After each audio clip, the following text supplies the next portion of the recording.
We have our next comic coming up. They are a very wonderful comic, and they are also co-hosting New Glitter on 12/11, December 11th. Please put your hands together for Michael Koopman!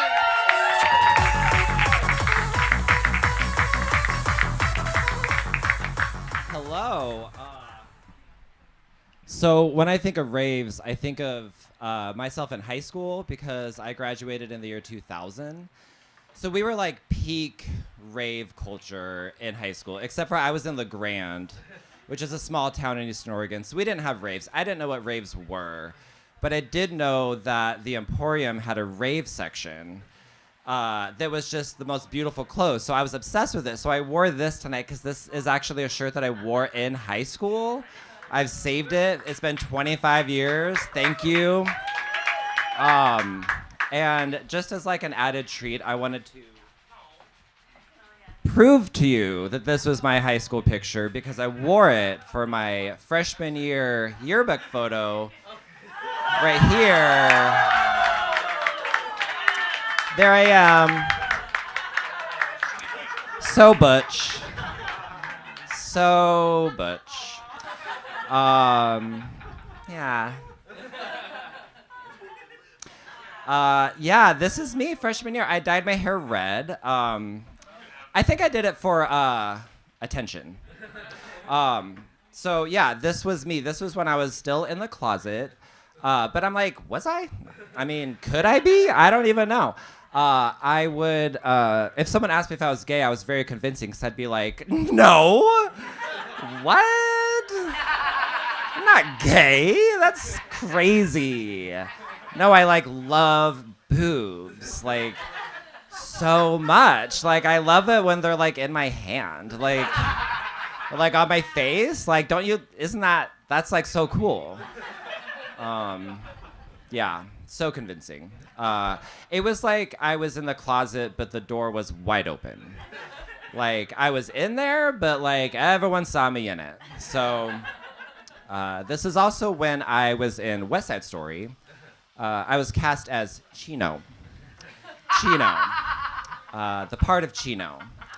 So I was the person who was supposed to be married to Maria but got jealous when she fell in love with Tony and killed him. So I had to be this jealous straight man. And you could say I was as convincing a straight man as I was a Puerto Rican. So if that gives you any indication for how straight I was seeming. Yeah, so it's fun to bring this old shirt back out of the closet along with me. Yeah, so I had a really humbling experience lately. I Googled a question, and instead of getting the answer, and this is totally true, instead of getting the answer, I got a website that said, top 10 stupidest questions people have actually Googled. I was like, huh, that's harsh. Wasn't expecting to be shamed by Google today. And the little AI bot was even like, I don't know, dude. I don't want to talk to you. The question I asked was, is my phone getting heavier the more I download stuff? Because I swear to God, it's getting heavier. I still didn't get an answer. Just got shame. So yeah. I have been going to therapy lately, which has been lovely. It's nice to have that set up for the coming years. It's in person, which is like so nice. Like it's like vintage therapy. Like I lay on a couch. Like this is amazing. I feel like I'm in a movie. And the first time I went, the lady who's super sweet, she was showing me around. She was like, you know, here's the bathroom and here's our tea room and here's the room we'll be working in. And I was like, God, this place is so nice. So the next day I went and made some tea and I brought it in. And I was sitting there with my tea and she was like, oh, you made tea? And I was like, I did. Made some chamomile. And then I got into this routine where I was doing this every time where I would show up, I'd make tea and go in. And then I started catching on to like, she would always mention it, but like a little more weird every time. She'd be like, you made tea. And I was like, yeah, I sure did. Let's talk. I'm ready. I'm ready today. I feel good. It took me an embarrassingly amount of time to realize that this was not a communal tea room. This was just their break room that I had been like unabashedly walking into and just like stealing tea. And it was like, once I realized that, I was like, there were so many signs. Like, I'm taking tea bags out of a little container that says Brenda.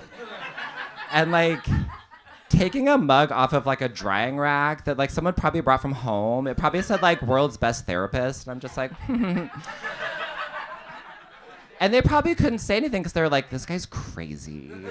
Like, don't talk to him. He just thinks he works here, I guess. I don't know. And there's like people in there on their break, and I'm like trying to talk to them. Like, still not putting it together. I'm like, oh, your chili smells so good. Do you ever put cinnamon in your chili? Some people put chocolate in. That sounds crazy, but like maybe I'll get crazy and just try it. They're just like not looking at me. I'm like, it's fine, have your chili time.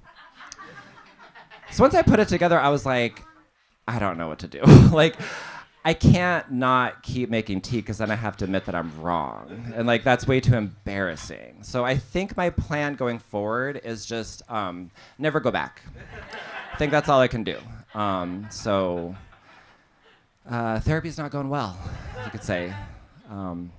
Yeah. I've been thinking lately about when I go to like pride events and I see these signs that say gay marriage is beautiful. And I'm like, I get the sentiment, but like, that's kind of a bold statement. Like, that's a bold statement. Like, as someone who is gay married, or as I like to call married, like saying gay marriage is beautiful, I'm like, it's fine. And like, we have the right to have like the most mediocre marriages just like you all do too. Like, it's not pride all the time in my house, believe me. Like, we get into the stupidest little fights. So I was like in the kitchen cutting an onion, and he came up to me and he was like, is that how you cut an onion? It's like, what the fuck do you mean by that? Yes, I don't know. I'm holding a fucking knife right now. Like, gay marriage could get real fucking ugly. Like, I don't know what to tell you. Or like this one time he came up to me, I was making bacon in the morning, being sweet. And he came up and I was expecting like a good morning or like thanks for cooking. He just pulled my pants down. And I'm holding raw bacon in both hands. And I was just like, what the fuck? And I was like, will you pull them back up? And he just goes, no. And started to walk away. And I was like, what?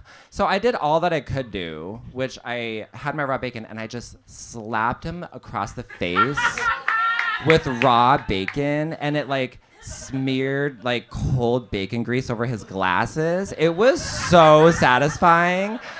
I felt so good in that moment. And he just goes, that's not fair, that's too far, and like stormed off, like upstairs to like clean himself. He was such a baby.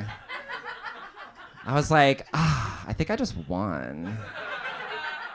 So like, gay marriage isn't always beautiful, but it feels beautiful when you win. Like, that's my takeaway. That's also my time. But thank you so much for everything.